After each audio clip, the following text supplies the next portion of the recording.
घरर कांथ भुशुड़ी जिबारु सारा राति उजागर। बालेश्वर जिला नीलगिरी थाना अंतर्गत श्यामसुंदरपुर पंचायत स्थित जोरिया पाटण ग्रामर जयंती मल्लिक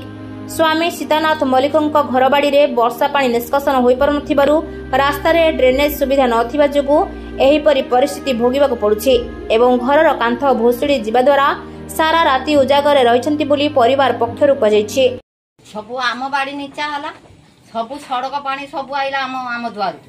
आसिक आम घर सब कांथ गड़ी पैरानी आमे केमिति रोइबा केई त आम कथा सुने वार्ड नंबर कति गनी वार्ड नंबर को सरपंच कति जा सरपंच कति जा को वार्ड नंबर कति जा केनाल हो नै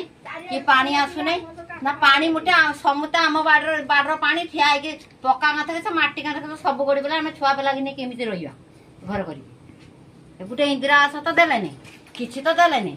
आमे रोइया के जीवन सारा कटिगला कि देखनी एई 12 घर मोर कटिगल मो पुओ बंकर कटिगलानी किछ दउचनी आम त खाली भोट दिया भोट बेले ने संतोष फटुआ कहला मु सब रंग करि देमी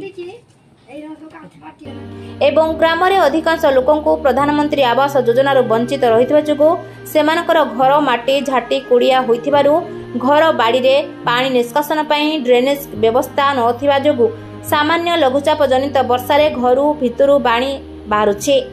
सेमाने रहिबा सोइबा असंभव होई पड़ुछि। रंजन मल्लिक गया सुदाम मल्लिक सोमनाथ मल्लिक कार्तिक मल्लिकों को तुरंत विभागीय कर्तृपक्षों द्वारा सहायता प्रदान करने को साधारण रे दाबी कर नीलगिरी विमल कुमार दलिंग रिपोर्ट पथालिया न्यूज।